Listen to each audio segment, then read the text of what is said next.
نصیب و حصہ۔ تمہارے اندر دلچسپی رکھنے والے سے تمہاری دوری قسمت کی خرابی ہے۔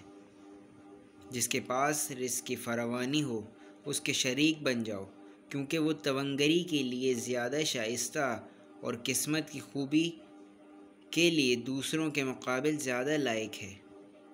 اس زمین سے تمہارا حصہ ایک لمبی چوڑی قد برابر قبر ہے جس میں تم اپنے رخساروں کے بل لیٹے ہوگے۔ بے جا نیکی کرنے والے کی قسمت میں صرف لعیموں کی تعریف، برے لوگوں کی مدح و ثنا اور جاہلوں کی باتیں اس وقت تک رہتی ہیں جب تک وہ ان پر دولت لوٹاتا رہتا ہے۔ اس کے ہاتھ کس قدر بخشندہ ہیں جبکہ وہ اللہ کی ذات میں بخل اختیار کیے رہتا ہے۔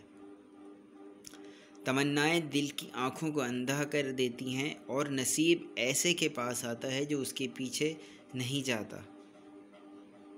جس کی عقل بڑھ جاتی ہے اس کی قسمت میں کمی واقع ہو جاتی ہے، اور اللہ تعالیٰ کسی کو بھی بھرپور عقل سے نہیں نوازتا سوائے یہ کہ اس کے رزق سے اتنا ہی حساب کر لے۔ انسان کا فائدہ اس کے کانوں میں صرف اپنے لیے اور زبان میں دوسروں کے لیے ہوتا ہے۔ نصیب اس کے پیچھے بھاگتا ہے جو اس کے لیے زیادہ محنت نہیں کرتا۔